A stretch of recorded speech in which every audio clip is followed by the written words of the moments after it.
Welcome everyone to today's webinar, The Link Between Quality Assurance, Education, Impact, and Value. I am Brian Zimmerman, Senior Director, Client Content Strategy with Becker's Hospital Review. We will begin today's webinar with a presentation, and we'll have time at the end for a question and answer session. You can submit any questions you have throughout the webinar by typing them into the Q&A box you see on your screen. We're looking forward to hearing your questions. Today's session is being recorded and will be available after the event. You can use the same link you used to log into today's webinar to access the recording. At this time, it is now my pleasure to start today's webinar by introducing our terrific presenters. We're thrilled to be joined by Ashley Stucks, Vice President of Quality Assurance and Development, and Tracy Sorello, Senior Director of Training and Education at Civista. Ashley, I'll turn the floor over to you to begin today's presentation. Hi, great. Thanks so much, Brian. I appreciate that. Welcome to all who are joining today. Tracy and I are very excited to be sharing with you some great information today specific to quality assurance operations, education operation, and how great programs can benefit your organization. Tracy and I both have been with Civista for quite a while. I'll allow her to give herself a brief introduction when I turn the floor over to her. But I've been in the industry here now about 20 years. I've been with Civista for a little over 6 years now, and we have built quite an impactful quality assurance program inside of our organization. I'm going to share a little bit about that with you today, how impactful a great quality and education program can be to your organization. So a little bit about the agenda today. We're going to be talking a little bit about why operational efficiency matters. I'm going to share a little bit with you about a quality assurance project that we have performed here within our organization. Some really great statistics from that, operational improvement that impacted several, if not actually many of our colleagues. Some of those key findings from that project. Tracy will go over education and training overviews with you, some of the impact from what we do, as well as training best practices. And then, of course, we'll open up the floor to some questions and answers for anyone on the call. So, again, thanks to all who have joined. I know your time is very valuable, so I am very confident that you get some really impactful information from this call today. So thanks again. So let's jump right in. So let's talk a little bit about why operational efficiency matters. So the pressure on hospital margins continues. This is an never-ending story, I should say, right? I'm sure many of you can answer that top question, right? Why does operational efficiency matter?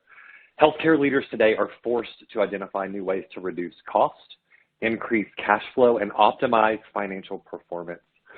Optimizing process improvements and colleague performance critically impacts a provider's profitability and financial stability.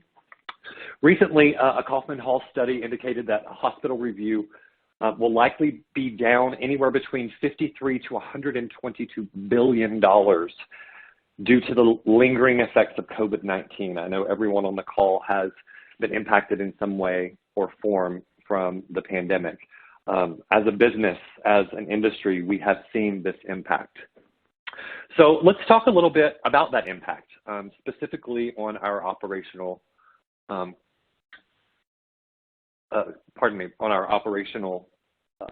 departments. So the impact of those operational inefficiencies. So we combat revenue loss with an effective quality assurance team here at Civista.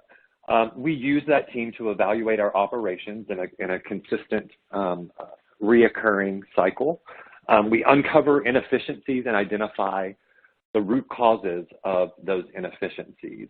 And then in turn, we have a very tight relationship with our education department who deploys education. This ensures that performance is improved and that best practice is sustained. So without both of these operations, those inefficiencies remain within our production lines. Revenue continues to be lost and the cycle continues, right? It's a never-ending cycle. The average hospital bed, the average 350-bed hospital leaves about $22 million on the table by focusing on cutting costs over optimizing revenue cycle. An analysis by Signature Performance, actually, in May of 2019, showed that $270 billion in claims denials will result in an increase of $9 billion in administrative costs to rework. That is a significant dollar amount in our industry. So what do we do? What do we do to combat this negative impact, this increase in cost? So training content and delivery best practices, we have found that this is one of the most effective ways to combat these inefficiencies that we see. As a part of our Civista best practice, our quality and education teams are tightly aligned to ensure continuous process improvements, best-in-class colleague performance, and optimized financial results for our clients. So I love this picture below. It really shows that full cycle, that continuous loop that we live every day here at Civista. Our quality team identifies root causes of inefficiencies, and then we share those findings with our education team.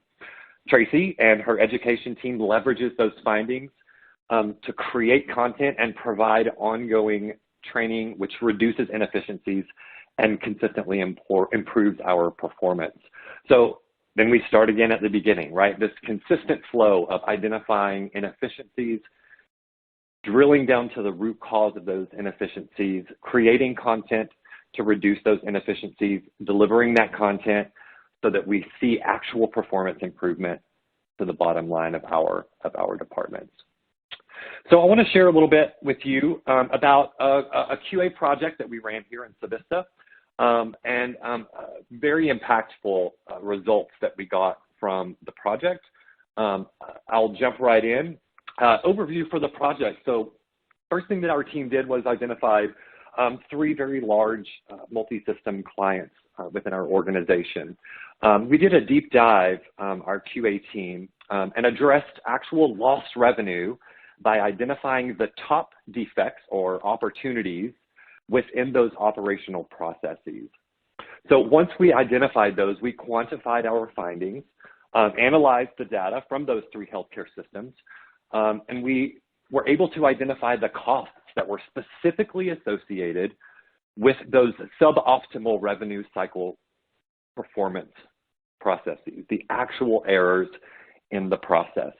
We identified the root causes for those things. We utilized Lean Six Sigma methodology, and we facilitated many root cause finding exercises. I think overall the project, we incorporated about 60 or so leaders from the organization, as well as leaders directly with our clients. Once we identified those root causes of those top deficiencies identified, we connected with our education team, folks that were and are very familiar with adult education, how to get a message across, how to be really positive and impactful in the way that we are educating our colleagues. Those educational opportunities, again, were pinpointed, and through identification of major process inefficiencies. So let's talk a little bit about what our key findings were. This is really great information. I hope that everyone raises an eyebrow through this. I know we got a lot of really great positive feedback through these findings. So overall, what we found was 4 denial categories were significantly impacted revenue leakage for our clients. Those 4 categories were incorrect identification of primary insurance, right? Patients presenting at the facility, being loaded into the system, insurance A, insurance B, and they were not appropriately ordered. Patients not being eligible. Patients whose coverage was not effective on the date of service or whose coverage terminated before the actual date of service. Actual services not covered. So a diagnostic testing that was not particularly covered by a specific policy, or no authorization. We saw in that top 4, no authorization either obtained for a patient's service or an authorization not loaded into a facility system and therefore not billed. 82% of those inaccuracies reviewed were actually due to human error, which was really surprising, right? We have all of this really great technology that allows us to be very efficient in the way that we process folks through our systems. 82% is a large percentage of human error. Additional analysis uncovered associated increase in cost to collect up to 50%, right? That's a huge number. I'm going to dig into that a little bit more. So before I do that, some key highlights. So 3,000 plus patient encounters were sampled for analysis. Here are some of those findings. So $4 million in monthly denials were present, right? $4 million, that is within 3 healthcare systems.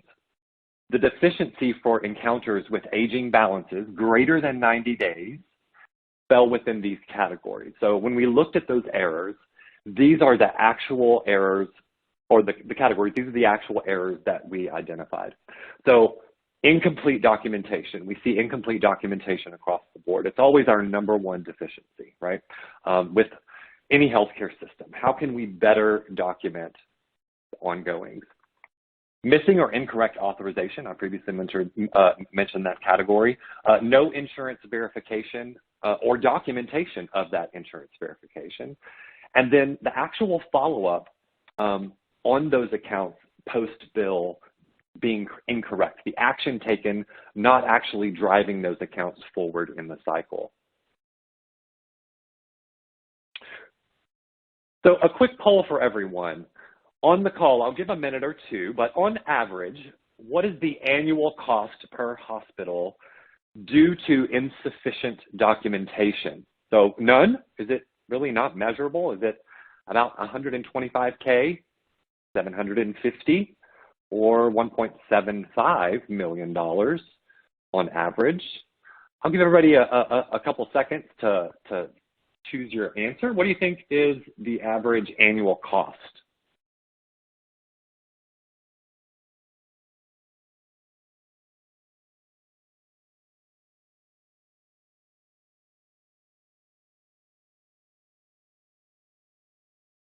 All right. I think everybody's had a few moments to make your selection, so I'm going to skip to the results. Let's see what you say. All right, looks like 71.8% of our attendees today think it's about $1.75 million. I'm really happy to see that no one selected none. It is definitely a measurable metric, right? Insufficient documentation, it impacts our revenue cycle in many facets. And the correct answer, by the way, is $1.75 million on average, the impact of insufficient documentation. That is really shocking. So when we look at that documentation, as well as those other 4 key deficiencies that were identified in this project, we find that there was a significant increase in cost to collect. When we look at our aging AR within those 3 facilities, we find that on average, accounts that are resolved 30 to 90 days post that final bill, it typically took on average, again, 2.3 FTEs to touch that account to get resolution. 90 to 100 days after final bill, an average 4.7. Already we see twice the amount of labor to resolve a patient account. And greater than 120 days post final bill, a whopping 6.2 FTEs to resolve an account. That is a significant increase in cost to collect. With those 3 facilities involved with the project, we calculated that it was right around $1.5 million in increased cost to resolve those patient accounts. When we look at industry collectability data, we see that cash collections at the time of resolution for accounts with error decreased on average 60%, resulting for our 3 clients in a $2.4 million revenue loss. As we all know, AR, when it ages, we do not get the biggest bang for our buck when we do collect as that account ages. Really impactful. So I want to talk a little bit about our quality assurance and education partnership. So we learned very early on that our quality program, this cycle of review for all of our operational processes, it was really impactful, really important that we had a very strong connection with our education team. We developed a regular cadence of communication with our team.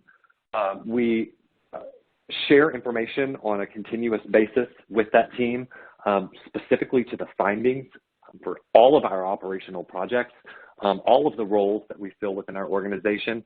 And that team, in turn, takes that information and creates really sound content, effective content, to increase the knowledge level of our colleagues and thus impacting total performance.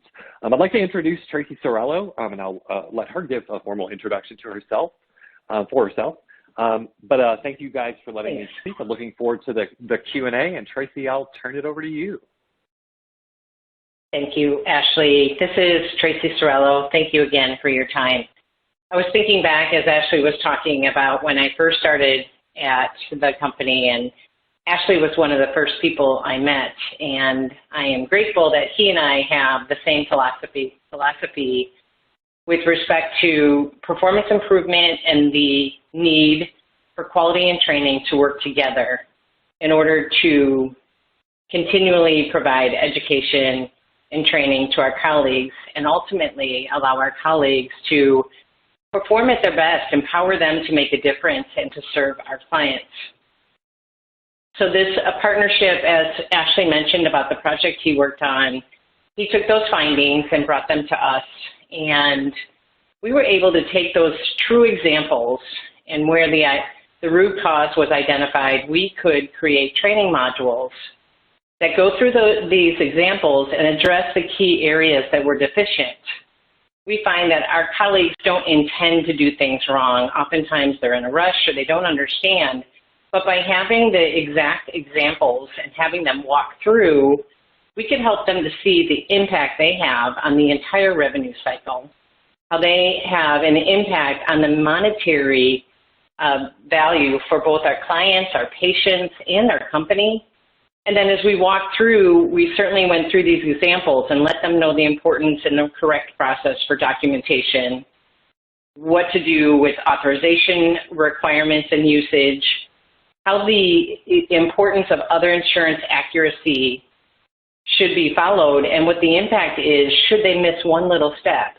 And for them to see the operational impact through these live examples, we were able to reinforce the best practices, but also for them to understand why.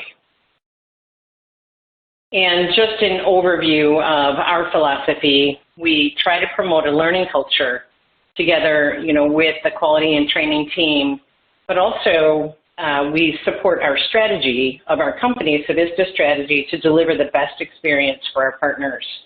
So we take that strategy and create scenario-based learning and incorporate adult learning principles. I think many of you know as adults, our attention span is about, research says, 5 or 7 minutes. So we try to incorporate adult learning principles so we keep our learners engaged. And we do that through hands-on learning, helping them to see the true dollar impact. And I think of one of the items that we have in our new hire curriculum, we show where each person fits in the revenue cycle and how everything that you do impacts the next and the next and the next piece of the revenue cycle, ultimately impacting our patients. And I believe through reinforcing our best practices and going through these denial causes, that Ashley discussed in the projects that he identified, really helps them to understand how they fit. We do, we do everything online to track their learning. We do have a blended learning approach, which I'll go into in the next slide, so that we ensure that they take online courses to learn the revenue cycle process and that they can come in through new hire training with understanding the revenue cycle. We also update our new hire curriculum continually to ensure that it supports all of our best practices. And through the online tracking, we're able to keep our colleagues accountable to learning, and also their leaders can see how the person did with the particular training courses and what courses they have taken throughout their career. So I believe we're going to get into the best practices based on all that we've said and those scenarios that Ashley described. I want to talk a little bit about the best practices after we do this poll. So we have a true or false poll, and it is a tight integration between an organization's quality assurance and education team is key to optimizing colleague performance, operational efficiency, and financial performance. So please take a moment to answer this poll, and I will give you all about 30 seconds. We have a few that have answered. I think we threw in this one because it's pretty easy, but want to make sure you guys are paying a little bit of attention or we're keeping you engaged to some degree. And then after this poll, I'll get into just a summary of a high level of our best practices and things that we have learned along the way in order to maximize performance and truly help our colleagues, help our clients. So we have about half of our attendees that have answered the poll, so I'll probably give it another 30 seconds to allow more people to answer because it's a great question.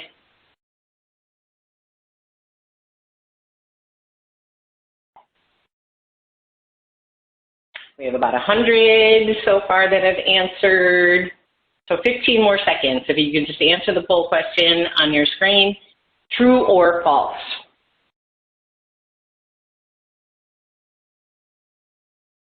Okay, 5 more seconds. We're getting almost everybody here. Thanks you guys for participating.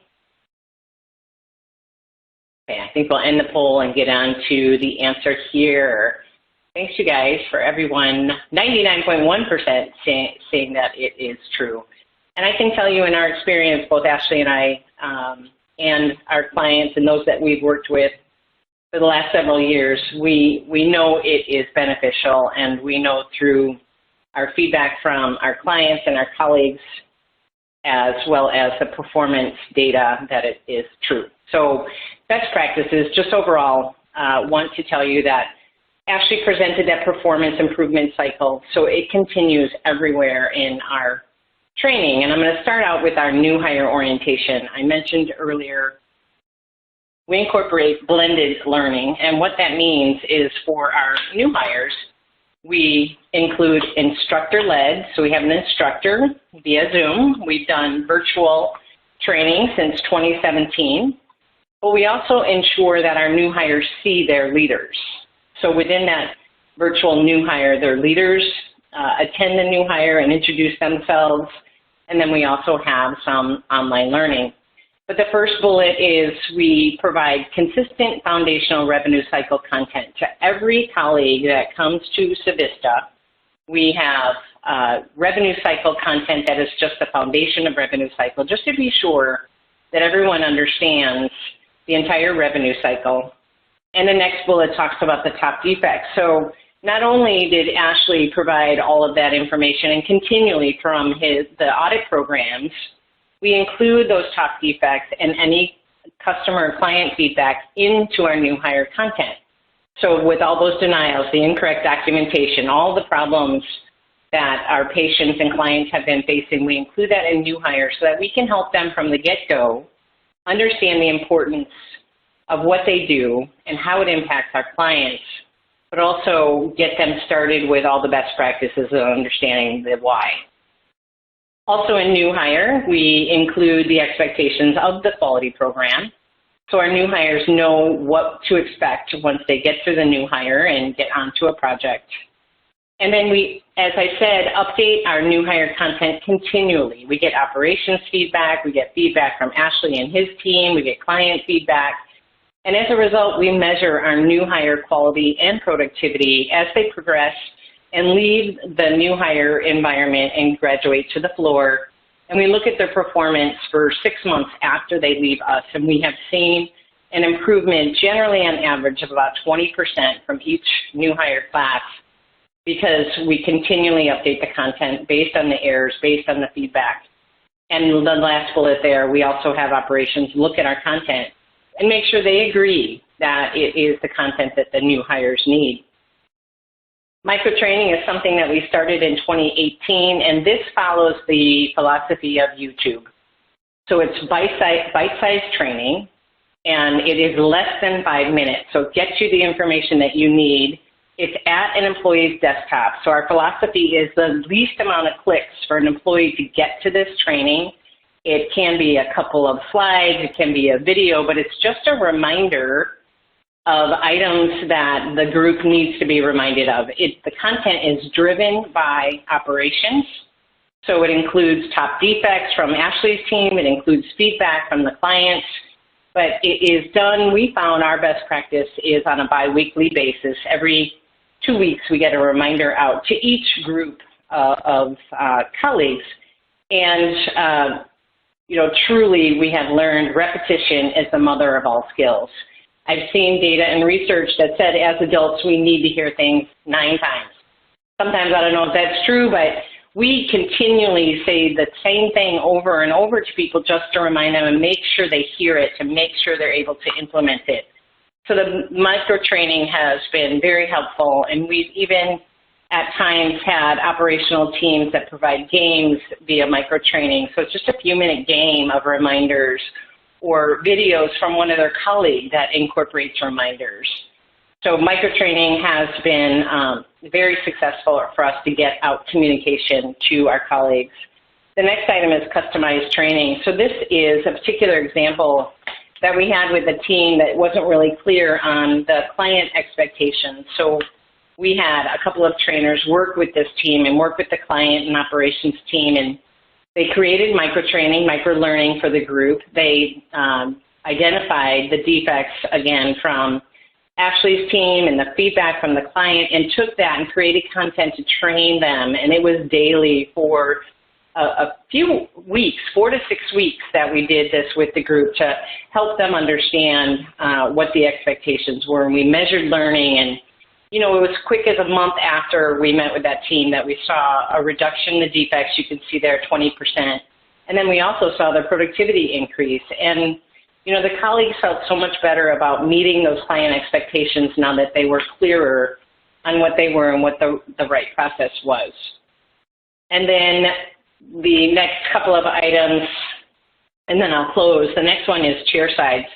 And I've heard in the industry this is called different things, side by side, or whatever you want to call it, but it ultimately is as operations sees a colleague struggling either in productivity or quality, we have a trainer sit with them and just observe the process and give them some of the best practices, give them some things that they may have missed or may not have understood, or do on-the-spot training right there. And then we monitor that person's performance after we've spent some time sitting with them, and what we have seen is an improvement in quality and productivity. On average, you can see there 10 and 7%. So we continue to do that as operations identifies individuals that need some one-on-one attention from one of the experts on our team.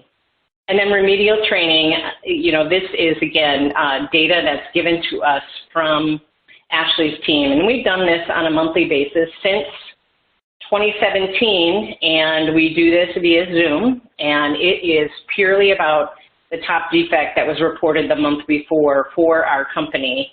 And we go through, again, with those real-life examples, we walk through what the problem was, what the defect is, and why, and then reiterate what the best practice is. And as we've measured data in these particular defects, and certainly other things besides training go into the reduction, but we have seen when we focus on a particular defect that the months after that defect, we've seen decreases in it at as high as 12% and 10%. And in addition to that, on a monthly basis, Ashley sends us the names of individuals that are lower performers for the month. And we send an invite to them directly to come to that training just to provide additional support for them. So we continue to reinforce our growth strategy and empower our colleagues to make a difference. And through the right side of the slide, through the measurement phase of what we do, through the training modules, we have assessment scores associated with each training that we do. And it's all tracked in our learning management system, and that way we can measure the learning, we can measure the behavior, and hold people accountable for the processes that we've trained them on, and ensure that they completely understand and improve and are able to serve our clients more effectively. And then this last slide is, I think, a summary of our mission. And our mission is to partner with healthcare operations to problem solve and deliver revenue cycle improvement performances that enable success. So Ashley presented this earlier. You know, the quality defects on the left there are identified, as well as client and customer feedback. All that data is fed to us in the training area. We have instructional designers who incorporate adult learning principles in all of our design and all of our content. And then we have trainers that know and understand adult learning principles and deliver in a way that's effective and measurable. And then we measure the performance of our colleagues, measure the performance feedback from our clients, and then the performance improvement cycle just continues. So as you can see on the right, obviously there's many gains and many advantages to working this way continuously. Obviously, we want to partner with our clients to increase revenue and reduce AR inventory. We also want to make sure we have colleagues that are satisfied and engaged, so we ensure that we incorporate their feedback and give them what they need to be successful. So with that, I'm on the last slide, so I believe we are on to questions. So Brian, If you have questions, or Ashley, if you have anything to add that I missed. No, I think I'm great. Thanks. I'm ready for some questions from the group. All right, sounds good. Thank you so much, Ashley and Tracy, for that great presentation. And we'll now get going on today's question and answer session. As a reminder to folks, please submit any questions you have by typing them into the Q&A box you see on your dashboard, and we'll get through as many as we can here. So to begin, the first question I'll put out there is the attendee asks, what is the average cost of a quality program for a hospital business office? Yeah, that's a great question. I think that one falls into my scope, right, Tracy?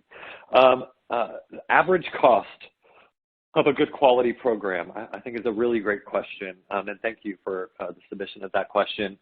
I think when it comes to the cost of a quality program, the most important thing to consider is the cost of a defect, right? When you weigh the two together, which is more. I will say that on average, within our industry, typically a human-to-human quality review process typically staffed at a ratio of 1 to 32. So typically one individual can review the work at a 3 to 5% sample of about 32 colleagues. So depending on the size of the organization, the size of the department or the actual group of folks performing the work, that can vary. But I think the most important part of this question, which really is kind of not associated but very impactful, is what is the cost of the deficiency? When there is error, what is that costing the organization? So thank you again for that question. Appreciate that. Brian? Absolutely. Thank you for tackling that one, Ashley. The next question I'll put out there is the attendee asks, what is the preferred delivery method for quick training such as micro-training? That is a great question, and it is delivered via our LMS, and then we are able to put it in non-technical terms, because I can't tell you the technical pieces, but it is through Teams. We use it through Teams. They're able to click on a link, and that in the background gives them on the LMS, and they're able to take the training reminders and micro-learning, and then it's tracked. Gotcha. Our goal is we deliver micro-training. I'm sorry, Brian, I was just going to add, our goal is, go ahead. No, you go. I am going on mute for a bit. Let you finish up. Okay. I'm sorry. Our goal is to make them get to the training as quick as possible. So it is tracked in the LMS. All right. Thank you so much, Tracy. Appreciate that. The next question is, How often do your quality and training teams collaborate? That's a really great question. Tracy, you want to take this one or should I? Go ahead, Ash. Sure. Yeah. So, what we have found is the more frequent that we communicate, the more effective. Our quality teams and our education teams do have a standing monthly connection where our actual quality auditors connect with our actual trainers. They have open discussion about what's being seen in productive work. There are other instances where we might be finding additional and/or an increased amount of poor performance.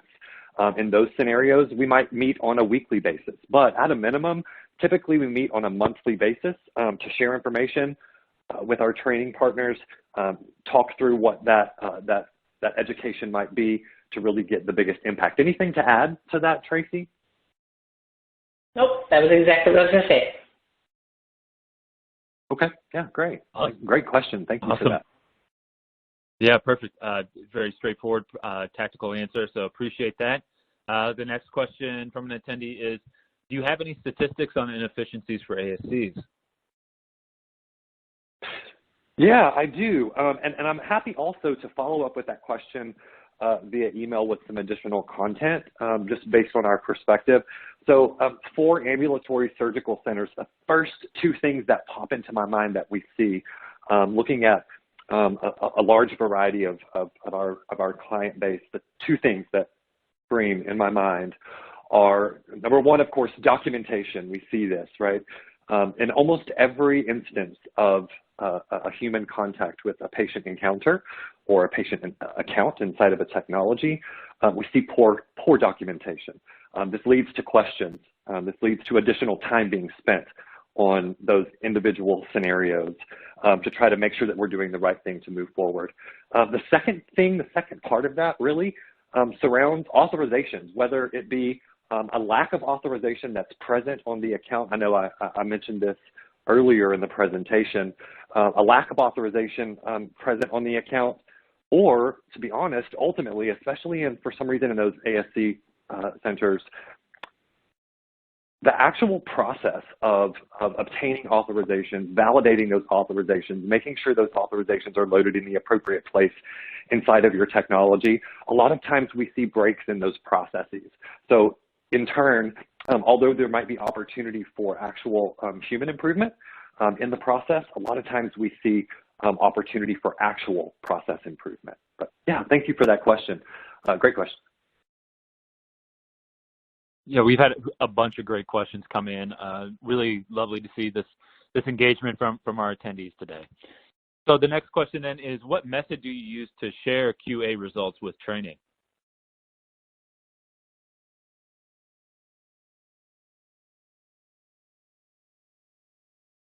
Ashley, do you want to take that one? Yeah, I think I can take that one. I'm so sorry, Brian. Can you read that question one more time for me?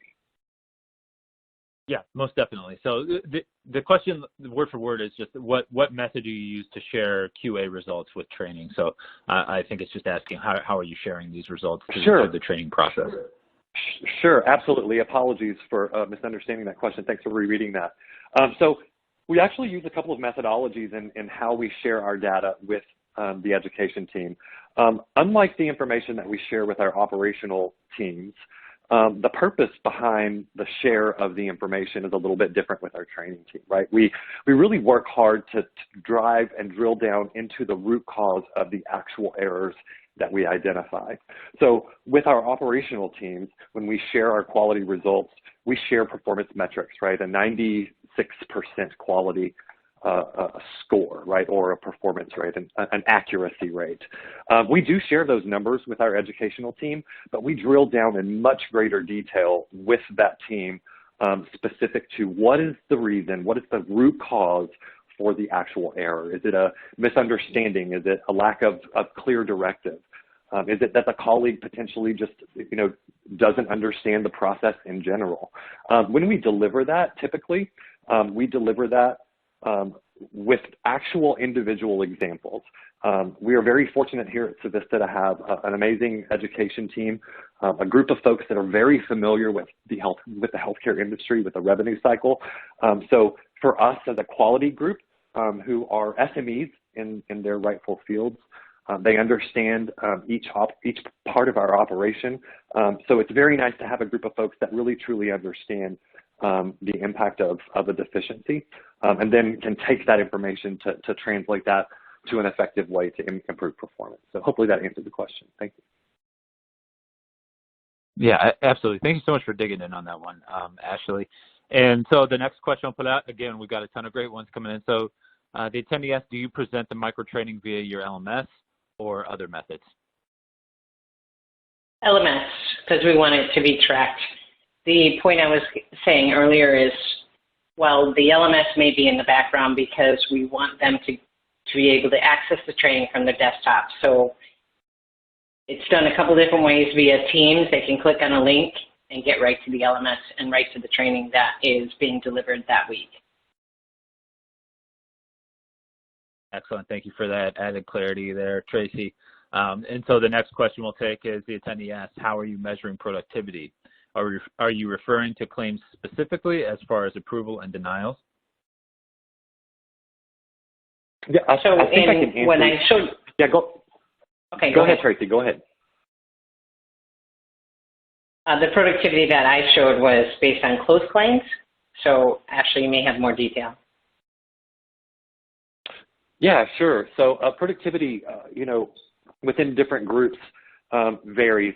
As we look at total productivity for the group, typically we look at each time an individual touches a patient encounter. So, for example, a coder might refer to a particular patient account multiple times, right? So that would be multiple productive touches. On the ARS side, a colleague may be collecting from an insurance company and touch a specific account once or twice within a day. That may only be one productive touch. In some instances, it is driven by what actually moves an account forward in the actual process. So, for example, if I just want to follow up on an account, go in, take a quick gander at a patient account to see that things are on track, that may not necessarily count as a productive touch within some groups. But if I were to actually take an action that moves that account forward in the process, then that would actually be considered a productive touch. Mm-hmm. Excellent. Thank you so much, Ashley.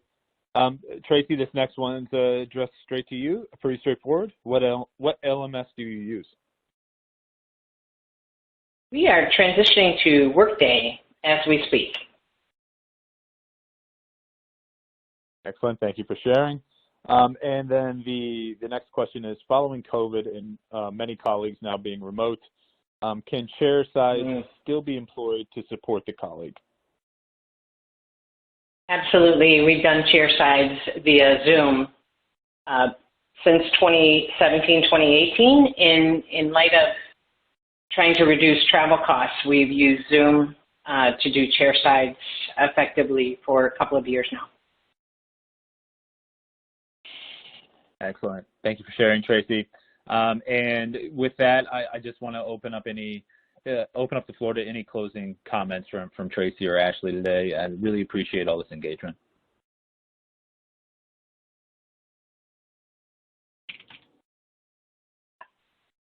I will just close with thanking everybody for their time and the great questions. I hope someone's found something helpful, and happy to, like Ashley said, follow up with emails on any detail of information that we can share in light of the best practices we shared. Go ahead, Ashley. Yeah, absolutely. Same for me. Thank you to everyone who was able to join today. We're really excited to share some of the things that we've been able to accomplish here within our organization, how really impactful both our quality program and education program has been to actual client operation, to the bottom line, really, at the end of the day. I know there's quite a few questions that came in, quite a few that we didn't get to. My understanding is we'll have the opportunity to answer those questions, so keep an eye on your email. We'll definitely attempt to get back with each and every one of you. Again, thanks to everyone for joining today. We really appreciate your time. Absolutely, and Beckers will help facilitate those connections after this presentation today. So thank you so much, Ashley and Tracy. It was a great presentation, and love seeing all the engagement from attendees. I also want to thank Civista for sponsoring today's webinar. Everyone enjoy the rest of your day, and we look forward to having you join us for future webinars. Thank you. Thanks, Brian. Thanks, Brian.